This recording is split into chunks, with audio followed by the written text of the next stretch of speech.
નમસ્કાર વિદ્યાર્થી મિત્રો, પ્રબોધ ગાઈડન્સમાં તમારું સ્વાગત છે। આજે આપણે ભૂગોળ વિષયને ચર્ચા કરશું અને ભૂગોળ માટે જે જીપીએસસીનો જે પ્રિલિમનો કોમન સિલેબસ છે તે કઈ રીતે આપણે ટેકલ કરી શકાય, વારે વારે પૂછાતા પ્રશ્નો પીવાયક્યુઝના આધારે થીમ્સ બનાવી અને કઈ રીતે આપણે તેને ઓછામાં ઓછા સમયગાળામાં શોર્ટ લેક્ચર સિરીઝ વડે મેક્સિમમ સિલેબસ કવર કરી અને આપણી પ્રિલિમમાં સામાન્ય બુદ્ધિ વડે કઈ રીતે આન્સર આપી શકીએ અને સામાન્ય બુદ્ધિ લગાવવા માટે બેઝિક નોલેજ માટે જે જિયોગ્રાફીની જરૂર પડે તે આપણે આ લેક્ચર સિરીઝમાં ડિસ્કસ કરવાના છીએ અને સિલેબસના ટુકડા કરી અને સિલેબસના સબ ટોપિકમાં ડિવાઈડ કરી અને આપણે આગળ વધવાના છીએ। તો ચાલો શરૂ કરીએ। તો પહેલાં સિલેબસની આપણે વાત કરીએ તો સિલેબસ આ ભૂગોળનો તમારી સામે છે, જે જીપીએસસી લેવાતી દરેક પ્રિલિમમાં કોમન સિલેબસ જે હવે જીપીએસસીએ કરી દીધો છે, બરાબર। તો પહેલો પોઈન્ટ સામાન્ય ભૂગોળનો છે, બરાબર। સામાન્ય ભૂગોળમાં પહેલી વાત કરીએ તો સૂર્યમંડળના ભાગરૂપે પૃથ્વીની ગતિ, સમય, ઋતુની વિભાવના, બરાબર છે। આ એક ટોપિક થયો। હવે આપણે આના ભાગ એ રીતે કરશું કે પહેલો લેક્ચર જે હશે, પહેલી થીમ જે હશે એમાં આપણે આ ડિસ્કસ કરશું, બરાબર। આને આપણે કહી દઈએ સપોઝ કે થીમ 1, બરાબર છે। એ જ રીતે પૃથ્વીની આંતરિક સંરચના છે, તેના મુખ્ય ભૂમિ સ્વરૂપો, લાક્ષણિકતાઓ છે, બરાબર। આને આપણે એઝ એ થીમ 2 તરીકે સેકન્ડ લેક્ચરમાં ડિસ્કસ કરશું। એ જ રીતે વાતાવરણ રિલેટેડ, આબોહવા રિલેટેડ જે બી ટોપિક છે, વાતાવરણ, વાયુ સમુચ્ચય, વાતાગ્રહ કે આબોહવાકીય બદલાવ સુધીના, એને આપણે થીમ 3માં ડિસ્કસ કરીશું। અને જે ઓશિયનોગ્રાફીના પોઈન્ટ છે મેઇન, કે મહાસાગર વિજ્ઞાન છે, ભૌતિક, રાસાયણિક, જૈવિક લાક્ષણિકતાઓ, આ જે બી છે એ આપણે ચોથા લેક્ચરમાં। અને દરેક આપણે આ થીમ થઈ ગઈ, જેમ કે આ પોઈન્ટ નંબર 1ની 4 થીમ થઈ ગઈ, બરાબર। એ જ રીતે દરેક પોઈન્ટને આપણે થીમમાં ડિવાઈડ કરશું અને થીમને આપણે ડિવાઈડ કરશું સબ ટોપિકમાં, બરાબર છે। અને આ સબ ટોપિકને આપણે શોર્ટમાં ભણવા ટ્રાય કરશું, બરાબર છે, જેથી આપણે MCQ સોલ્વ કરી શકીએ અને એટલું નોલેજ ભેગું કરી શકીએ, બરાબર છે।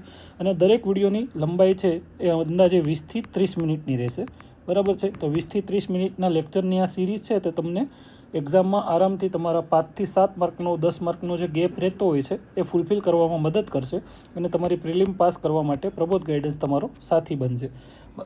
આ વાત થઈ ભૂગોળની।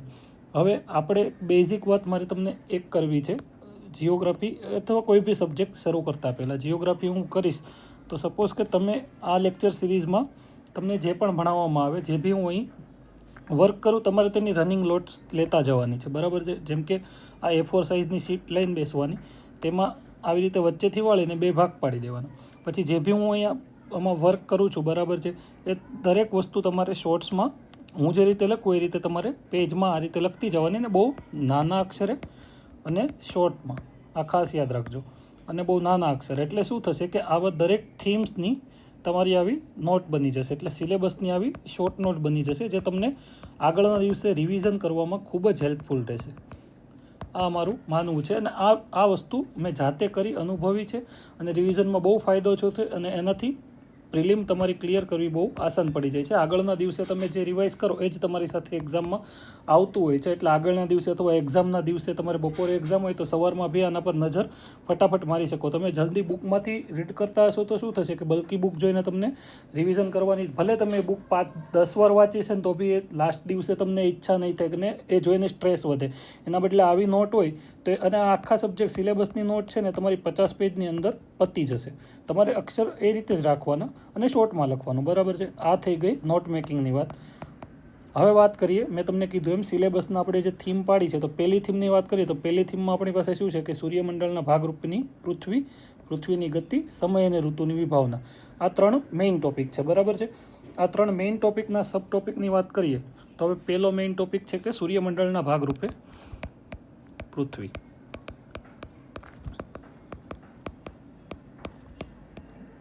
હવે આમાં સબ ટોપિક તમે આપણે ડિસ્કસ કરીએ તો આના સબ ટોપિક કયા કયા હોઈ શકે કે સૂર્યમંડળના ભાગ, એમાં સબ ટોપિકમાં આપણે આ રીતે ટાઇટલ આપશું કે ગ્રહોની સૂર્યની સાપેક્ષે સ્થિતિ, બરાબર।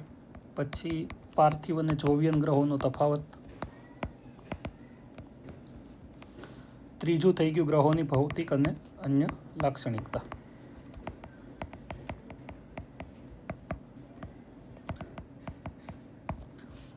હવે આગળનું છે પૃથ્વીની ગતિ, આ સબ ટોપિક નંબર 2 છે, બરાબર। પૃથ્વીની ગતિ, એમાં આપણે કયા કયા ટોપિક આવરી લઈશું? પૃથ્વીની ગતિમાં પૃથ્વીનો ધરી અને કક્ષા સાથેનો ખૂણો 23.5 તમને ખ્યાલ હશે, કક્ષા સાથે 66.5ના ખૂણે છે પૃથ્વી. પછી પરિભ્રમણ અને પરિક્રમણ, બરાબર, પૃથ્વીની ગતિ કઈ રીતે થાય, આ બધું તમે જોડે લખતા જજો, બરાબર છે.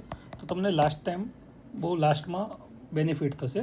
અને પૃથ્વીની કક્ષા અને સંપાત તથા અયનકાળ, આના MCQ બી વારે વારે પૂછાતા હોય છે જીપીએસસીમાં. હવે ત્રીજો ટોપિક છે એ છે સમય અને ઋતુની વિભાવના, મીન્સ કે સમય અને ઋતુ. તો એમાં તમે જુઓ તો અક્ષાંશ વૃત્ત, રેખાંશ વૃત્તનો ટોપિક છે. અક્ષાંશ વૃત્ત, રેખાંશ વૃત્ત, કટિબંધ, બરાબર છે, કર્કવૃત્ત, મકરવૃત્ત, આ બધા ટોપિક હશે. પ્લસ જીએમટી અને સમય કઈ રીતે કેલ્ક્યુલેટ થાય છે, ઇન્ટરનેશનલ ડેડલાઇન, અને દિવસ રાત અથવા ઋતુમાં કઈ રીતે બદલાવ આવે છે, ઋતુની વિભાવના. હવે આ જે થીમ 1 છે એના સબ ટોપિક આ થઈ ગયા, બરાબર. હવે આપણે આ દરેક સબ ટોપિકને એક પછી એક ડિસ્કસ કરવાનું ચાલુ કરીએ એ પહેલાં હું તમને PYQs બતાવું. તાજેતરમાં જીપીએસસી દ્વારા કન્ડક્ટ કરવામાં આવેલી અમુક એક્ઝામ્સના PYQ આપણે જોઈશું, બરાબર. તો આપણને આ ટોપિકમાં શું, શેના પર વધારે ભાર મૂકવો જોઈએ એ વસ્તુની માહિતી મળશે. તો PYQ તરફ જઈએ. જો હું તમને આ PYQ છે એ ખાલી બતાવી દઈશ, હું તમને સમજાવીશ નહીં અને આન્સર પણ નહીં કહું. તમને એક લેક્ચરના અંતે આ PDF આપી દઈશ ટેલિગ્રામમાં, તમે જાતે સોલ્વ કરી અને મને કોમેન્ટ સેક્શનમાં જણાવજો કે તમે કેટલા સાચા કર્યા છે. અત્યારે હું તમને જસ્ટ ખાલી બતાવું કે શું વાંચવાનું. નીચેના પૈકી કયા 2 ગ્રહો સિવાય બાકીના ગ્રહો પશ્ચિમથી પૂર્વ, એટલે પરિભ્રમણની દિશા ગ્રહોની, બરાબર. પછી આ સ્ફોટક તારાનો સિદ્ધાંત કયા વૈજ્ઞાનિકે આપ્યો. હવે આમાં હું એવું કહું છું કે આ છે ને થોડો ફેક્ચ્યુઅલ ટોપિક વધારે છે, તો આ ટોપિક છે ને એ આપણે વાંચતી વખતે સ્કીપ કરી દઈએ. આ તમે ફાઉન્ડેશન બેચ કરતા હોય એમાં તમારે જરૂરથી કરવો જોઈએ, પણ હમણાં તમારી પાસે ટાઈમ નથી એ જોતાં આમાં કોસ્ટ બેનિફિટ રેશિયો બહુ ઓછો છે. આથી કોસ્ટ બેનિફિટ ઓછો હોવાથી તમારે આ સ્કીપ કરાય. આ ક્વેશ્ચન પૂછાય, જો તમને આવડતું હોય તો ઠીક છે, બાકી તમારે કરીને આવતું રહે. દરેક ક્વેશ્ચન ક્યાં સોલ્વ ના કરવા એ બી ખબર હોવી જોઈએ, બરાબર. સૂર્યોદય સૂર્યાસ્ત પહેલાં પછી ક્યાં થાય, બરાબર. પછી સમય કઈ જગ્યાએ કયો સમય છે, રેખાંશ અક્ષાંશ મુજબ, બરાબર છે. આ કોન્સેપ્ચ્યુઅલ સવાલ છે. પૃથ્વી ઘૂમતી બંધ થઈ જાય તો શું થાય, બરાબર. કેન્દ્રગામી કેન્દ્ર ત્યાગી બળવાળો છે. પછી આ GMT મુજબ ક્યાંથી ક્યાં કેટલા વાગ્યા છે એ છે, બરાબર. એટલે આપણે જોયું તો સમયના સવાલ પૂછાણા છે, ગ્રહનો સવાલ પૂછાણો છે, બરાબર. પછી આ વિષુવવૃત્તનો સવાલ છે કે આ તો બેઝિક છે, વિષુવવૃત્તને કઈ નદી 2 વાર પાર કરે, કર્કવૃત્તને કઈ કરે, એ બધું. પછી આ બી ઇન્ટરનેશનલ ડેડલાઇનનો સવાલ છે, બરાબર. આ 82 ડિગ્રી 30 મિનિટ ભારતનો સ્ટાન્ડર્ડ ટાઈમ છે. ફરીથી ગ્રહનો સવાલ આવ્યો. ફરીથી તમે આ બધા સવાલ જોશો તો આ બી સમયનો સવાલ છે. સમય અને ગ્રહના આંતરરાષ્ટ્રીય દિનાંક રેખાના સવાલો છે, ગ્રહના સવાલ છે. એટલે દરેક સવાલો, આ તો એક ભૂલથી આ ટોપિકનો નથી લેવાઈ ગયો છે, દરેક સવાલો એ પ્રમાણે જોવા મળશે, બરાબર. હવે થઈ જોઈ લો બધા અક્ષાંશ રેખાંશ ટોકિયોથી, બરાબર છે. વિષુવવૃત્ત, કર્કવૃત્તના સવાલો, એટલે બધા એ જ સવાલો વારે વારે ગ્રહના સવાલ પૂછાય છે. એટલે આપણે જે સબ ટોપિક ડિસ્કસ કર્યા છે એને રિલેટેડ જ આ બધા સવાલો છે અને આ જ તમારે શીખવાનું છે. હવે આપણે શરૂઆત કરીએ આપણા પહેલા સબ ટોપિકથી, જે છે ગ્રહોની સ્થિતિનો, બરાબર છે. ગ્રહોની સ્થિતિ સૂર્યમંડળની સાપેક્ષે, બરાબર. ગ્રહોની સ્થિતિમાં એ જ કે સૂર્ય છે, સૂર્યથી સૌથી નજીકનો ગ્રહ કયો છે, સૌથી દૂરનો ગ્રહ કયો છે, સૂર્યથી ગ્રહોની જે અંતર છે એની ક્રમાંક જે છે એ ક્રમાંક તમને ખબર હોવો જોઈએ, બરાબર. આ બધી વસ્તુ ડિસ્કસ કરવાની છે, તો જોઈ લઈએ. આ સૂર્ય છે, સૂર્યથી સૌથી પહેલો ગ્રહ બુધ છે, પછી શુક્ર છે, પછી છે આપણો પૃથ્વી અને મંગળ, પછી આવેલો છે એસ્ટ્રોઇડ બેલ્ટ, પછી છે ગુરુ, શનિ, યુરેનસ અને નેપચ્યુન. આ 8 ગ્રહો છે, બરાબર. આ 4 ગ્રહોને આંતરિક ગ્રહો કહેવામાં આવે છે અને બાહ્ય ગ્રહો કહેવામાં આવે છે, અને પાર્થિવ ગ્રહો પણ કહેવામાં આવે છે, અને આને જોવિયન ગ્રહો પણ કહેવામાં આવે છે, બરાબર. આ તમે 2-3 વાર જોશો એટલે યાદ રાખવું બહુ સહેલું છે. બુધ શુક્ર, બુધ શુક્ર, બુધ શુક્ર, 2-4 વાર બોલશો એટલે બુધથી શરૂઆત કરવાની. આપણે એવું વિચારવાનું અઠવાડિયાની શરૂઆત બુધથી થાય છે, તો બુધ શુક્ર, એક મૂકીને બુધ, પછી એક મૂકીને શુક્ર, બુધ શુક્ર, બુધ શુક્ર, પૃથ્વી મંગળ, બરાબર. પછી અહીંથી તો બહુ ઇઝી છે, ગુરુ, પછી શુક્ર મૂકીને શનિ, ગુરુ શનિ, અને છેલ્લે યુરેનસ નેપચ્યુન, તો બધા એને ખબર જ હોય, બરાબર. એ છતાં ના યાદ રહી તો આવું કંઈક બનાવી નાખવાનું, બુશ PM, બરાબર. તો બુધ, શુક્ર, પૃથ્વી ને મંગળ. કે જ્યોર્જ બુશ હતા એ અમેરિકાના પ્રેસિડેન્ટ હતા, પણ આપણે પીએમ યાદ રાખી લો કે પીએમ હતા તો બુશ પીએમ. પણ આવું ના કરવું હોય તો 2-3 વાર જોઈ જશો તો યાદ રહી જશે. એટલે સૌથી નજીકનો ગ્રહ બુધ, પછી શુક્ર, પછી પૃથ્વી, પછી હવે ગ્રહો તો આપણે જોઈ લીધા, બરાબર. અને આ પાર્થિવ ગ્રહો અને જોવિયન ગ્રહો, એને આંતરિક અને બાહ્ય ગ્રહો પણ ઓળખવામાં આવે છે. તો આ પાર્થિવ અને જોવિયન ગ્રહોનો તફાવત પણ જોડે જોડે જોઈ લઈએ. તો પાર્થિવ ગ્રહો એટલે શું અને જોવિયન ગ્રહો એટલે શું, તો દરેકના તફાવતના મુદ્દા છે એ જોઈ લઈએ. આંતરિક અને બાહ્ય મેં તમને કીધું, આ સૂર્યથી નજીકના હોય, આ સૂર્યથી દૂર હોય છે, બરાબર. આ સૂર્યથી નજીક હોવાથી પ્રમાણમાં ગરમ હોય અને આ સૂર્યથી દૂર હોવાથી પ્રમાણમાં ઠંડા હોય છે. આગળ વધીએ તો આ જે આંતરિક ગ્રહો છે, જે પાર્થિવ ગ્રહો છે, એ ખડક અને ધાતુઓના બનેલા હોય. એનો કોરમાં લોહ તત્વો હોય છે અને સિલિકેટના ખડકો હોય છે. જ્યારે આ ગ્રહો મોટાભાગે વાયુના બનેલા હોય, હાઇડ્રોજન, હિલિયમ જેવા વાયુના બનેલા હોય છે, બરાબર. આ ગ્રહો ઘન સપાટી ધરાવે છે અને આ ગ્રહો કોઈ ઘન સપાટી ધરાવતા નથી, કારણ કે વાયુના બનેલા છે, ગેસના ગોળા છે. હવે ઘન સપાટી ધરાવતા હોવાથી આની ઘનતા, દળ વધુ હોવાથી ઘનતા વધુ હશે, જ્યારે આની ઘનતા પ્રમાણમાં ઓછી હશે, અથવા તો નહિવત તમે કહી શકો. આ ગ્રહો, આ પાર્થિવ ગ્રહો છે, જે આંતરિક ગ્રહો છે, એના ઉપગ્રહોની સંખ્યા ઓછી હોય, જ્યારે આના ઉપગ્રહો બહુ બધા હોય. સૌથી વધારે ઉપગ્રહો શનિના છે, 140થી વધારે, ગુરુના 90થી વધારે છે, બરાબર. આ ગ્રહોમાં કોઈ પણ પ્રકારના વલયો હોતા નથી. જ્યારે તમે જોયું હોય શનિની આસપાસ વલય જોવા મળે છે, તેમ આવા ગ્રહોમાં વલય હોય છે, બરાબર. આ થઈ ગયો પાર્થિવ અને જોવિયન ગ્રહો વચ્ચેનો મેઇન તફાવત, જે તમને MCQ સોલ્વ કરવા કામ લાગશે. હવે આનાથી આગળ આપણે જોઈએ તો ગ્રહોની લાક્ષણિકતા. દરેક ગ્રહો વિશે બેઝિક ઇન્ફોર્મેશન તમને ખબર હોવી જોઈએ. તો શરૂઆત કરીએ આપણે. પહેલો ગ્રહ છે સૂર્યની નજીકનો, ત્યારથી બુધથી, બરાબર. તો બુધ ગ્રહ વિશે 3 થી 4 પોઈન્ટ છે નાના, યાદ રાખી દેવાના. એક તો સૌથી નાનો ગ્રહ છે અને સૂર્યની સૌથી નજીકનો ગ્રહ છે. બુધ ઉપર વાતાવરણનો અભાવ છે અને બુધ ઉપર ટૂંકામાં ટૂંકું 88 દિવસનું વર્ષ, ટૂંકામાં ટૂંકું વર્ષ કયા ગ્રહ પર છે, તો કે બુધ ગ્રહ પર. આનાથી આગળ વધીએ તો બુધ ગ્રહ પર દિવસ રાતના તાપમાનનો તફાવત છે એ મહત્તમ છે.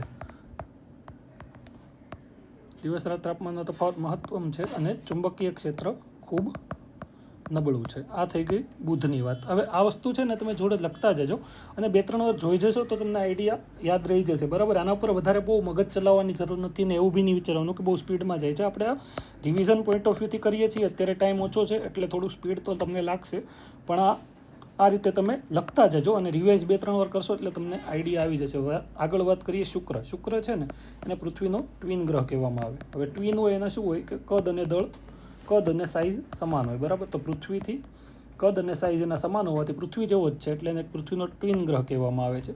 તે સૌથી ગરમ ગ્રહ છે, બરાબર છે. ત્યાં કાર્બન ડાયોક્સાઇડ અને H2SO4ના જાડા વાદળો જોવા મળે, બરાબર. આની ખાસિયત એક મેઇન એ યાદ રાખવાની છે, શુક્ર ગ્રહની ખાસિયત, તે ઊંધું પરિભ્રમણ કરે છે. અરે ભાઈ, ઊંધું પરિભ્રમણ તો આપણને ખબર હોય કે પોતાની ધરી પર જે ગ્રહોની ગતિ હોય એને પરિભ્રમણ કહેવાય, એને રોટેશન કહેવાય, બરાબર. તો દરેક ગ્રહો છે એ પશ્ચિમથી પૂર્વ દિશા તરફ પરિભ્રમણ કરે, જ્યારે આ છે ને એ પૂર્વથી પશ્ચિમ તરફ. એટલે અહીંયા છે ને સૂર્ય પશ્ચિમમાં ઉગે. હવે તમને આ રીતે ગમે રીતે ફેરવીને બી MCQ, કયો ગ્રહ ઊંધું પરિભ્રમણ કરે, કયો ગ્રહ પૂર્વથી પશ્ચિમ પરિભ્રમણ કરે, કયો ગ્રહમાં સૂર્ય પશ્ચિમમાં ઉગે, આ કોઈ પણમાં શુક્ર આવે. અને પ્લસ યુરેનસ આગળ આપણે ડિસ્કસ કરશું, યુરેનસમાં બી આ સેમ જોવા મળે. બાકી દરેક ગ્રહોમાં પશ્ચિમથી પૂર્વ પરિભ્રમણ થાય અને સૂર્ય છે એ દરેક ગ્રહોમાં પૂર્વમાં ઉગે, જેમાં આપણી પૃથ્વી બી આવી ગઈ. પણ આ એક શુક્ર અને યુરેનસ આ બેમાં અપવાદ છે કે એમાં ઊંધું પરિભ્રમણ થાય, પૂર્વથી પશ્ચિમ પરિભ્રમણ થાય અને સૂર્ય પશ્ચિમમાં ઉગે. આ એક યાદ રાખી લેજો ખાસ, બરાબર છે. અને સૌથી વધુ ચમકતો ગ્રહ છે, એનો ચળકાટ છે એ સૌથી વધુ છે. એટલે શુક્રમાં યાદ રાખવા માટે 3-4 ફેક્ટ થઈ ગઈ. એક તો સૌથી ગરમ છે, પૃથ્વીનો ટ્વિન છે, ઊંધું પરિભ્રમણ કરે છે અને સૌથી વધુ ચમકતો છે. આ શુક્ર થયો. શુક્રથી પછી ત્રીજો ગ્રહ આવ્યો પૃથ્વી, આપણો પોતાનો. તો એ તો આપણને ખબર છે કે જીવવાલાયક એકમાત્ર ગ્રહ છે, પ્લસ વાતાવરણ ધરાવે છે, બરાબર છે. પાણી ધરાવે છે. વાતાવરણમાં ઓક્સિજન અને નાઇટ્રોજન, 78% નાઇટ્રોજન, 21% ઓક્સિજન, આપણને ખબર છે તેમ. જીવવાલાયક વાતાવરણ છે, ઓઝોન સ્તર ધરાવે છે અને એક કુદરતી ઉપગ્રહ છે, પૃથ્વીને, જેનું નામ ચંદ્ર આપણને ખ્યાલ છે. ચંદ્ર વિશે બેઝિક માહિતી જોડે જોડે જોઈ જઈએ. ચંદ્ર પર કોઈ વાતાવરણ નથી, વાતાવરણનો અભાવ છે ચંદ્ર પર. પ્લસ ચંદ્ર પર ખાડાવાળી સપાટી છે. અને પૃથ્વી પર ભરતીના મોજા માટે, દરિયામાં ભરતીના મોજા માટે ચંદ્ર જવાબદાર છે. આ થઈ ગયું ચંદ્ર. આગળ વધીએ. પૃથ્વી પછી ગ્રહ આવી ગયો મંગળ. મંગળ છે એ લાલ ગ્રહ તરીકે ઓળખાય. શું કામ? આયર્ન ઓક્સાઇડ, આના કારણે લાલ ગ્રહ તરીકે ઓળખાય. મંગળ ઉપર પાતળું કાર્બન ડાયોક્સાઇડનું વાતાવરણ છે. ઠંડુ અને સૂકું વાતાવરણ મંગળ પર જોવા મળે છે. અને મંગળના 2 ઉપગ્રહો પણ છે. હવે તમે જોયું જેમ જેમ ગ્રહો સૂર્યથી દૂર જતા જેમ ઉપગ્રહ થતો જાય. પૃથ્વીને 1 છે, મંગળને 2 છે. બરાબર. વચ્ચે આવી ગયો એસ્ટ્રોઇડ બેલ્ટ, કે જ્યાં બહુ બધા એસ્ટ્રોઇડ જોવા મળે છે, મંગળ અને ગુરુની વચ્ચે હોય. બરાબર. એના પછી આવી ગયું ગુરુ ગ્રહ. હવે ગુરુ ગ્રહ છે એ સૌથી મોટો ગ્રહ છે. સૌથી મોટો ગ્રહ છે અને આખો ગેસનો બનેલો છે. આગળ વાત કરીએ એમ હાઇડ્રોજન અને હિલિયમનો. આથી એને ગેસ જાયન્ટ તરીકે ઓળખવામાં આવે. પણ ગુરુમાં એક યાદ રાખવાનું કે ગુરુનું ચુંબકીય ક્ષેત્ર છે એ સૌથી મજબૂત છે. હવે ગેસનો બનેલો છે તોય ચુંબકીય ક્ષેત્ર મજબૂત છે. આ એક અપવાદ જેવી વાત કહી શકાય. એટલે સામાન્ય બુદ્ધિમાં આપણે ઘણીવાર આને એલિમિનેટ કરતા હોય, પણ યાદ રાખવાનું કે ગુરુનું ચુંબકીય ક્ષેત્ર મેક્સિમમ છે ને હાઇડ્રોજન ને હિલિયમનો બનેલો છે. બરાબર. એ વસ્તુ યાદ રાખી શકો. અને ગુરુને 95થી વધારે મેં આગળ કીધું એમ ઉપગ્રહો છે. જોયું? 2માંથી ડાયરેક્ટ 95 આવી ગયા. હવે આવી ગયા શનિ. શનિની સૌથી મોટી ખાસિયત સુંદર વલયો ધરાવે. સુંદર વલયો ધરાવે. પ્લસ આ એક ખાસ યાદ રાખજો કે શનિની ઘનતા છે ને એ પાણીમાં તરી શકે તેટલી છે, તેટલી ઓછી. પાણીમાં તરી શકે તેટલી ઓછી ઘનતા ધરાવતો ગ્રહ કયો છે? તો શનિ. બરાબર. એ તમે એવું નહીં વિચારતા કે પાણીમાં થોડો ગ્રહ તરી શકે. પાણીમાં તરી શકે તેટલી ઓછી. આમાં બી એઝ યુઝ્યુઅલ હાઇડ્રોજન અને હિલિયમનો બનેલો છે. અને શનિને મહત્તમ એટલે સૌથી વધુ 140થી વધારે ઉપગ્રહો છે. આ ખાસ આ ફેક્ટ બી યાદ રાખવાની. શનિથી આગળ વધીએ. યુરેનસ. યુરેનસની વાત થઈ. યુરેનસને આપણે જેમ ગુરુને ગેસ જાયન્ટ કીધો તો એમ યુરેનસ અને નેપચ્યુનને આઈસ જાયન્ટ કહેવામાં આવે. આ બ્લુ કલરનો હોય. બ્લુ કલર શેના કારણે હોય? મિથેનના કારણે. મિથેનની હાજરી હોવાના કારણે એનો કલર બ્લુ હોય. અને આનું બી મેં આગળ કીધું એમ ઊંધું પરિભ્રમણ જોવા મળે છે. બરાબર છે. ઊંધું પરિભ્રમણ જોવા મળે એટલે અહીંયા સૂર્ય છે એ પશ્ચિમમાં ઉગે. બરાબર છે.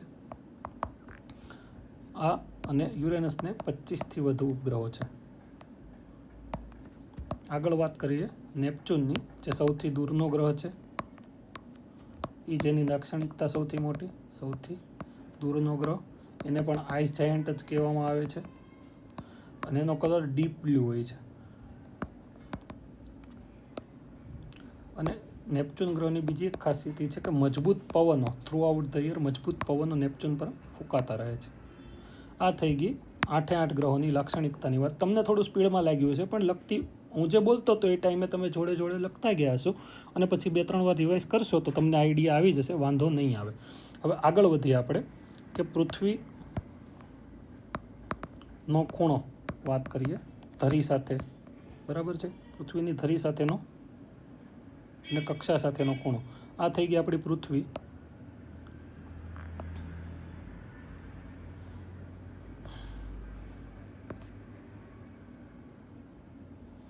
એક સેકન્ડ.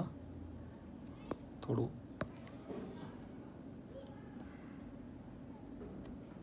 હવે આ ખૂણો છે, આ પૃથ્વીની ધરી છે તો ધરી સાથે 23.5નો ખૂણો બનાવે છે.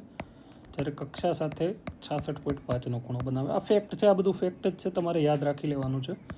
ધરી સાથે અને કક્ષા સાથે કેટલો ખૂણો બનાવે છે યાદ રાખે. ધરી સાથે 23.5 અને કક્ષા સાથે 66.5નો. બરાબર છે. હવે વાત કરીએ પરિભ્રમણ અને પરિક્રમણની. પરિભ્રમણ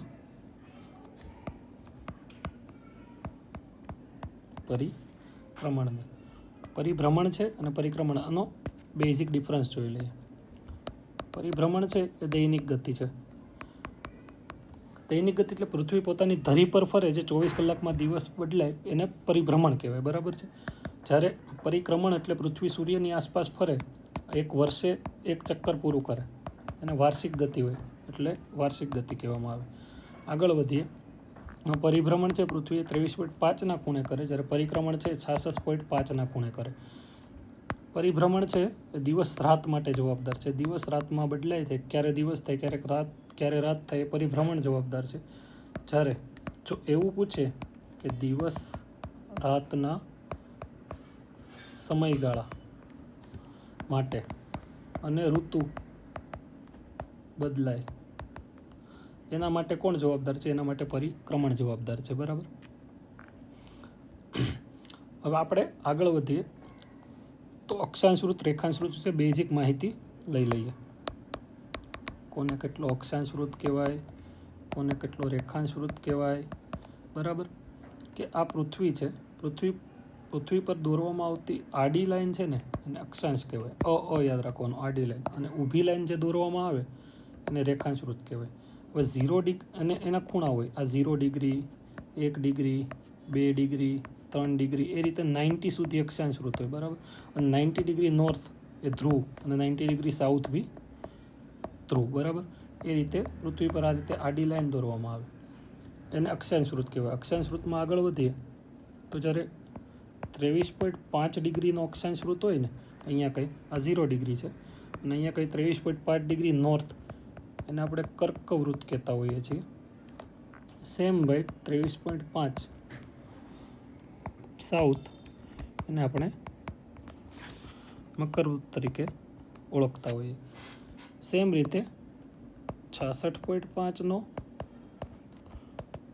આર્કટિક સર્કલ અને 66.5 સાઉથ એન્ટાર્કટિક સર્કલ. આ હું તમને બેઝિક પહેલાંમાં બતાવી દઉં ફિગરમાં. પહેલાં આ ફિગર જોઈ લો તમે કે પૃથ્વી છે એનાથી ગ્રહોની સ્થિતિ કઈ રીતે છે. બરાબર. આ બુધ, શુક્ર, પૃથ્વી, મંગળ, ગુરુ, શનિ, યુરેનસ અને નેપચ્યુન. બરાબર. આ તમને દેખાતા હશે, બંને બ્લુ કલરના છે. શનિના વલીઓ દેખાતા હશે આમાં. આ વાત થઈ. હવે આ છે, હવે આમાં આ 0 ડિગ્રી જે છે, એક મિનિટ તમને દેખાય એવો કલર લઈ લો. આ 0 ડિગ્રી છે અને વિષુવવૃત્ત તરીકે કહેવાય. આ 23.5 ડિગ્રીને ટ્રોપિક ઓફ કેન્સરને કર્કવૃત્ત. બરાબર. આ ટ્રોપિક ઓફ કેપ્રિકોન એટલે કે મકરવૃત્ત 23.5 ડિગ્રી સાઉથ. બરાબર છે. આ કર્કવૃત્ત, આ મકરવૃત્ત. આ આર્કટિક સર્કલ 66.5 અને આ એન્ટાર્કટિક સર્કલ 66.5 સાઉથ. બરાબર. એન્ટાર્કટિક અને આર્કટિક. હવે આ વાત થઈ. આના આધારે આપણે પૃથ્વી પર કટિબંધો હોય. કટિબંધો એટલે શું એ તમને થશે. તો જો પૃથ્વી પર આડી લાઈનો જે દોરવામાં આવે છે એને આપણે રેખાંશ વૃત્ત કહીએ છીએ.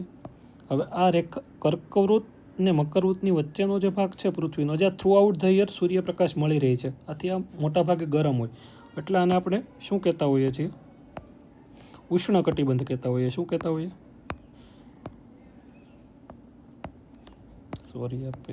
ઉષ્ણ. બરાબર. એના ઉપરથી જે કિરણો સૂર્યના ત્રાસા પડે છે, એટલે કે 23.5 થી 66.5 વચ્ચેનો જે ભાગ છે ઉપર અને નીચે, એટલે કે કર્કવૃત્તથી આર્કટિક અને મકરવૃત્તથી એન્ટાર્કટિક સર્કલ વચ્ચેનો જે ભાગ છે એને આપણે સમશીતોષ્ણ કટિબંધ કહેવાય. શું કહેવાય? સમશીતોષ્ણ. અને આમાં સેમ સમશીતોષ્ણ. અને એના ઉપરનો ભાગ છે ત્યાં તો ધ્રુવ આવી જાય એટલે ત્યાં બહુ ઠંડી પડતી હોય. બરાબર. આ વાત થઈ ગઈ કટિબંધની અને અક્ષાંશ વૃત્તની. એ જ રીતે પૃથ્વીની જે સપાટી પર દોરવામાં આવતી ઊભી રેખાઓ તમને આમાં દેખાતી હશે. જે ઊભી રેખાઓ છે ને, તમને બતાવી દઉં, એક મિનિટ. આ જે ઊભી રેખાઓ છે એને આપણે રેખાંશ વૃત્ત કહેતા હોઈએ. આડીને અક્ષાંશ વૃત્ત, ઊભીને રેખાંશ વૃત્ત. બરાબર. એટલે આડી અક્ષાંશ વૃત્ત કેટલા હોય કે 0 થી 90 નોર્થ હોય અને 0 થી 90 સાઉથ. 0 બંનેમાં કોમન 90. બરાબર. એટલે અક્ષાંશ વૃત્તોની કુલ સંખ્યા કેટલી થઈ ગઈ? 181 થઈ ગઈ. બરાબર છે. જ્યારે રેખાંશ વૃત્તો કેટલા હોય કે આ 0 ડિગ્રી, આ આડી આપણે કરી દઈએ. બરાબર. આ 0 ડિગ્રી છે તો 1, 2, 3, 4 એમ 179 આ બાજુ હશે 179 આ બાજુ છે, 0ની એક્ઝેક્ટ પાછળ 180 હશે, એટલે રેખાંશ વૃત્તો આટલા હોય, બરાબર. એટલે કાલ તમને કદાચ એક્ઝામમાં પૂછે કે અક્ષાંશ વૃત્તોની કુલ સંખ્યા કેટલી, તો અક્ષાંશ વૃત્તોની કુલ સંખ્યા આપણે ગણીએ 181, બરાબર. આડી કરી અને 90 ઉપર 90 નીચે અને 1 વચ્ચે, અક્ષાંશ વૃત્તોની 181 થઈ ગઈ.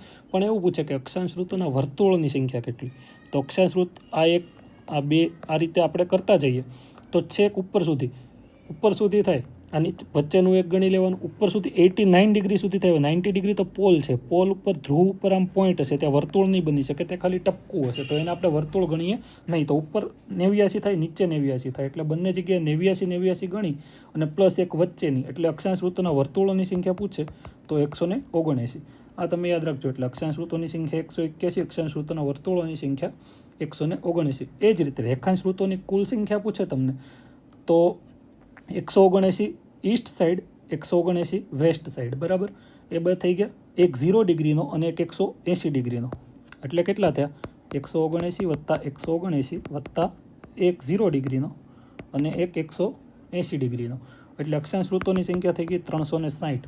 પણ એ અક્ષાંશ વૃત્તો છે ને, તમે જોજો આ એક અડધું વર્તુળ જ છે, એટલે અક્ષાંશ વૃત્તોના રેખાંશ વૃત્તોની સંખ્યા, આ આખું રેખાંશ વૃત્ત વાટે મારો અક્ષાંશ વૃત્ત બોલાઈ ગયું. રેખાંશ વૃત્તોની સંખ્યા પૂછે તમને તો રેખાંશ વૃત્તો અડધા સર્કલ જ છે. રેખાંશ વૃત્તોની કુલ સંખ્યા 179 વત્તા 1 વત્તા 1 એટલે 360 થઈ ગઈ. પણ રેખાંશ વૃત્તોના વર્તુળોની સંખ્યા પૂછે તો ડિવાઈડ બાય 2 કરી દેવાના, કારણ કે અડધા વર્તુળ છે, સામે જે 0ની સામે 180 આવી જશે, 1ની સામે 179 આવી જશે, એ રીતે 360 ભાગ્યા 2 કરો તો રેખાંશ વૃત્તોના વર્તુળોની સંખ્યા પૂછે તો 180. આ તમારું ક્લિયર થઈ ગયું. ફરીથી એકવાર બોલી જાઉં છું, કંઈ કન્ફ્યુઝન નહીં રાખતા. અક્ષાંશ વૃત્તોની કુલ સંખ્યા પૂછે તો એક ઇક્વેટરનું જે વિષુવવૃત્તનું છે 0 ડિગ્રીએ પ્લસ 90 ઉપર અને 90 નીચે, એટલે 181 અક્ષાંશ વૃત્તોની કુલ સંખ્યા થઈ ગઈ. અક્ષાંશ વૃત્તોના વર્તુળોની સંખ્યા પૂછે તો એક ઇક્વેટરવાળું 0 ડિગ્રી, 89 નોર્થ અને 89 સાઉથ, ઉત્તરમાં 89 અને દક્ષિણમાં 89, કારણ કે ધ્રુવને આપણે અક્ષાંશ વૃત્તોના વર્તુળ ગણતા નથી, ધ્રુવને ખાલી આપણે અક્ષાંશ વૃત્ત જ કન્સિડર કરીએ છીએ, બરાબર. એટલે 179 થઈ ગઈ. રેખાંશ વૃત્તોની સંખ્યા પૂછે તો ટોટલ 360 થઈ ગઈ. 0 180 અને બંને બાજુ 179 વત્તા 179, બરાબર. પણ રેખાંશ વૃત્ત છે અડધું વર્તુળ જ છે, આખું વર્તુળ. રેખાંશ વૃત્તના વર્તુળોની સંખ્યા પૂછે તો ડિવાઈડ બાય 2 કરી દેવાના, 180 થઈ જાય. આ વાત થઈ ગઈ અક્ષાંશ વૃત્ત અને રેખાંશ વૃત્તની. હવે આપણે વાત કરીએ કે પૃથ્વીની કક્ષા અને એના સંપાતો, બરાબર.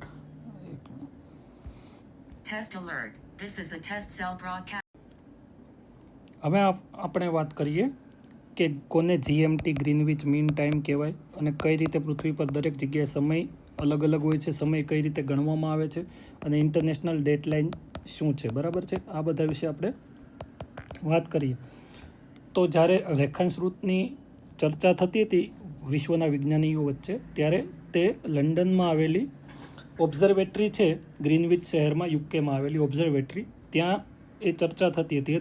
એટલે ત્યારે વૈજ્ઞાનિકોએ નક્કી કર્યું કે ત્યાંથી જે ઊભી લીટી પસાર થાય છે રેખાંશ વૃત્તની, તેને જ આપણે 0 ડિગ્રી ગણીએ.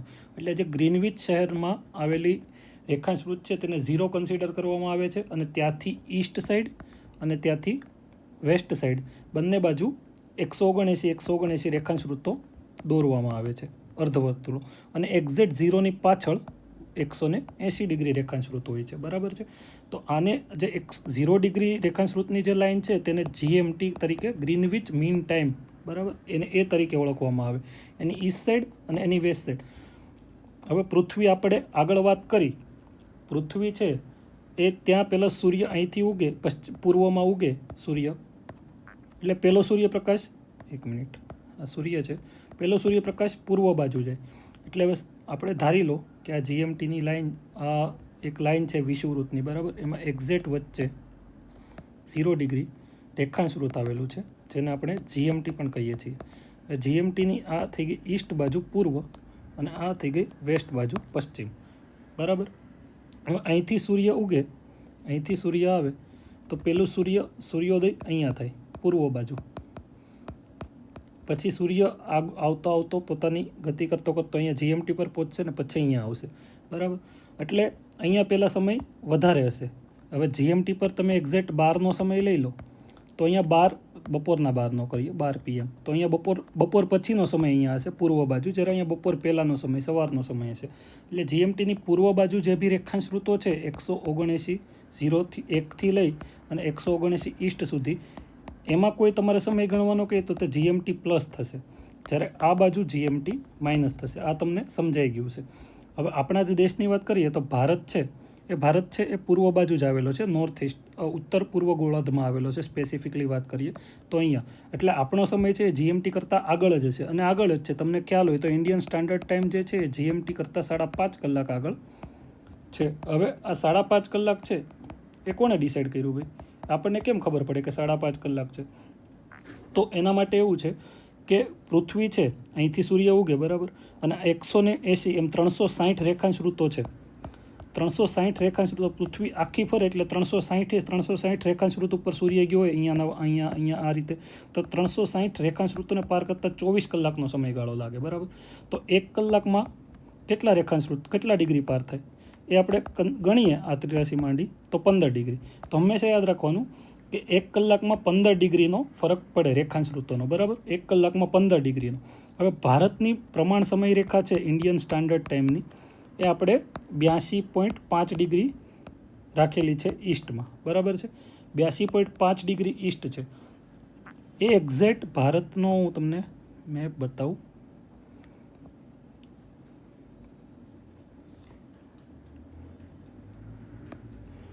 એક્ઝેક્ટ ભારતના મધ્યમાંથી આ રીતે 82.5 ડિગ્રી ઈસ્ટ પસાર થાય છે. અહીંયા કયા અલગ સમય, અહીંયા અલગ, દરેકનો અલગ અલગ ટાઈમ ઝોનમાં. પછી એડમિનિસ્ટ્રેટિવ ડિફિકલ્ટીઝ અવોઇડ કરવા માટે એક 82.5 ડિગ્રી ઈસ્ટ રાખ્યો. હવે આપણે સમય કેલ્ક્યુલેટ સપોઝ કે 5.5 કલાક કઈ રીતે આવ્યો એ કરવો હોય તો આપણને ખબર છે કે 15 ડિગ્રીએ 1 કલાકનો ફરક પડે. હવે ભારત ક્યાં છે? અહીંયા 0 ડિગ્રી કન્સિડર કરીએ, અને ભારત અહીંયા કહે છે 82.5 ઈસ્ટ, બરાબર.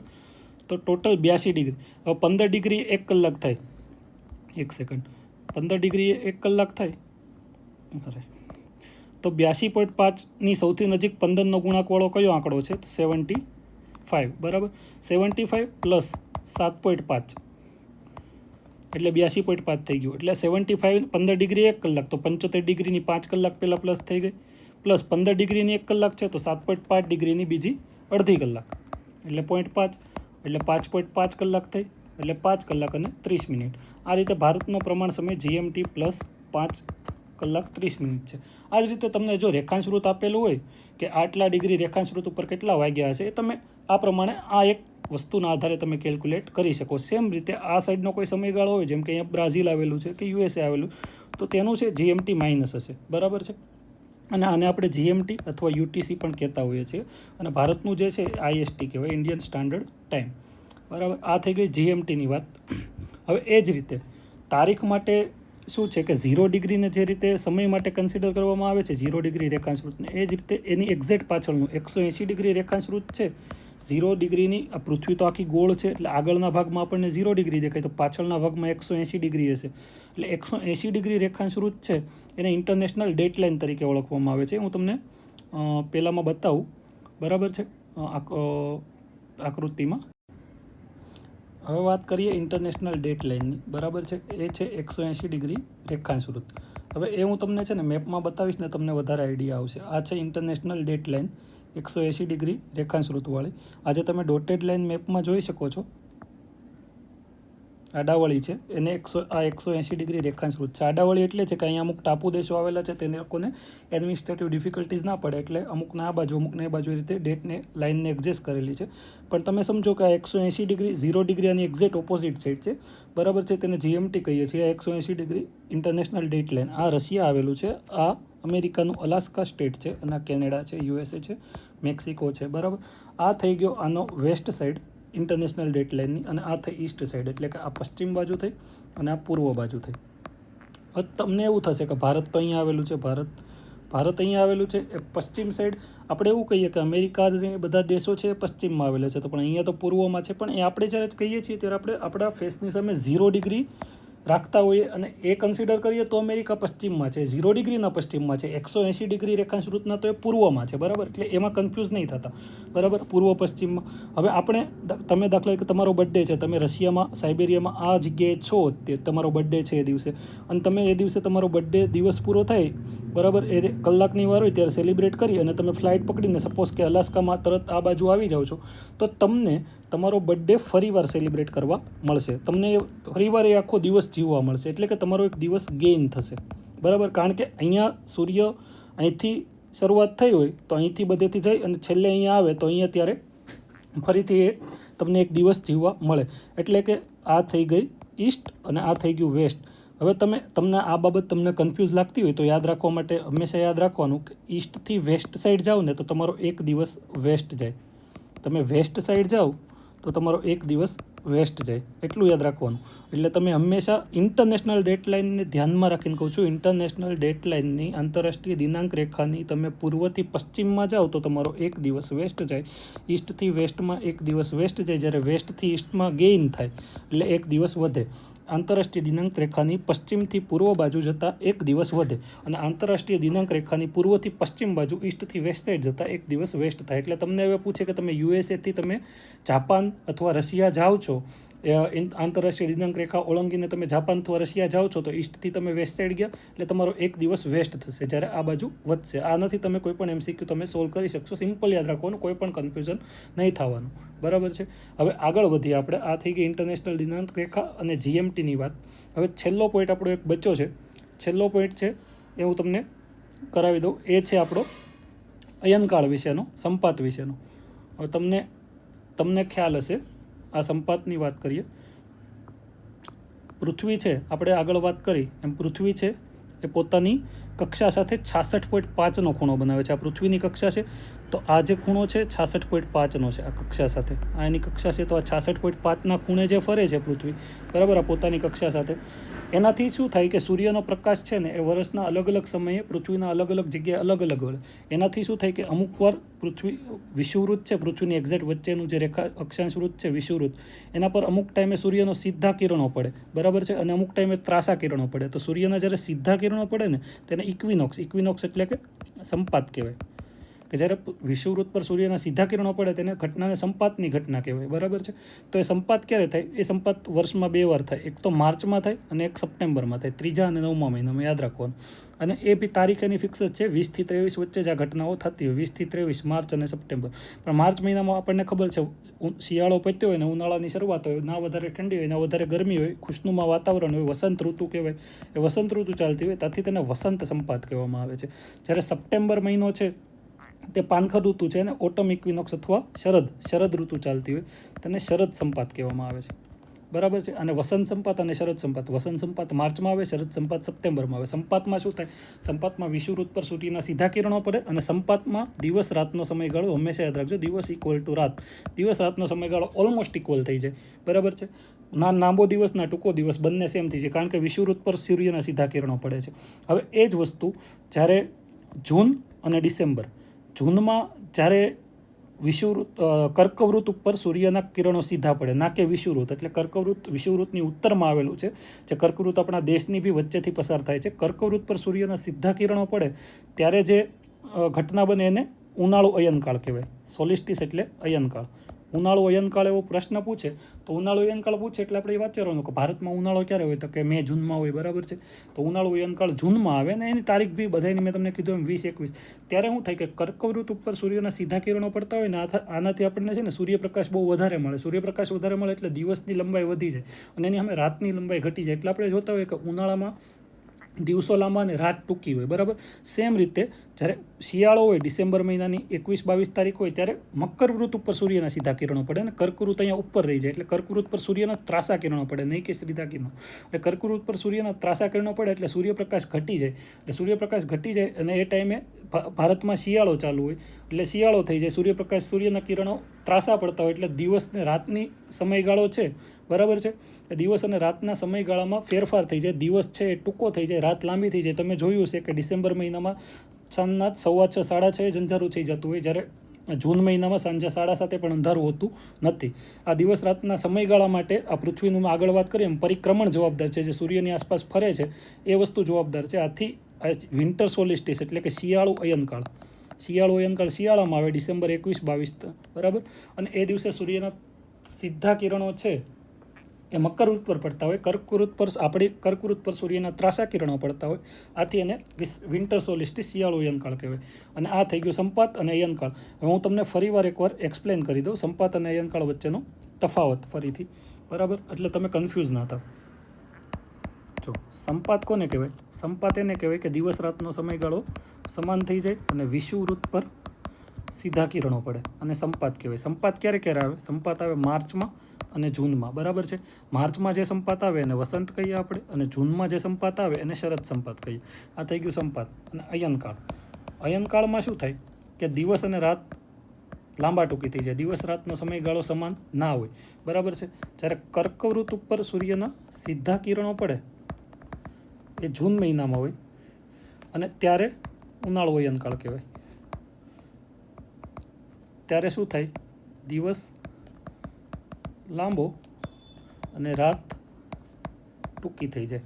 સેમ રીતે જ્યારે મકરવૃત્ત પર સૂર્યના સીધા અને કર્કવૃત્ત પર ત્રાસા કિરણો પડે ત્યારે ભારતમાં શિયાળો હોય, તેથી આપણે એને શિયાળો અયનકાળ કહીએ. આપણે બધું આ ઉત્તર ગોળાર્ધના પોઈન્ટ ઓફ વ્યૂથી કહીએ.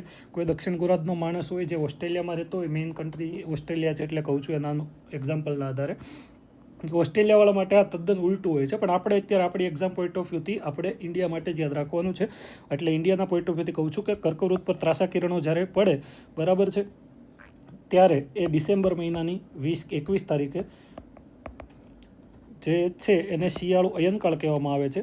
ત્યારે દિવસ ટૂંકો અને રાત લાંબી જોવા મળે છે અને ત્યારે આપણે શિયાળો હોય છે, બરાબર. આ થઈ ગયો અયનકાળ. સંપાત અને અયનકાળ તમને યાદ રહી ગયું. અને તમારે યાદ રાખવું હોય તો સંપાતની શરૂઆત થાય માર્ચથી, એટલે ત્રીજો મહિનો માર્ચ, પછી એના 3 મહિના રહીને જૂન, પાછા એના 3 છઠ્ઠો, પછી 9મો એના સપ્ટેમ્બર અને પછી 12મો ડિસેમ્બર. હવે આ માર્ચ અને સપ્ટેમ્બર છે એ સંપાત છે અને જૂન અને ડિસેમ્બર છે અયનકાળ છે. અને ડેટ તો બધાની 20 થી 23 વચ્ચે છે, એ તમે યાદ રાખી દેજો. સંપાત અને અયનકાળનો તફાવત. અને આ જે વસ્તુ છે એ હવે તમને નહીં ભૂલાય, આઈ ગેસ. આ જ રીતે તમે છે એ શોર્ટમાં નોટ્સ લખી લેજો, મેં તમને આગળ કીધું એમ, બરાબર છે. આ જ રીતે આપણે આગળની થીમ્સ પણ ડિસ્કસ કરશું.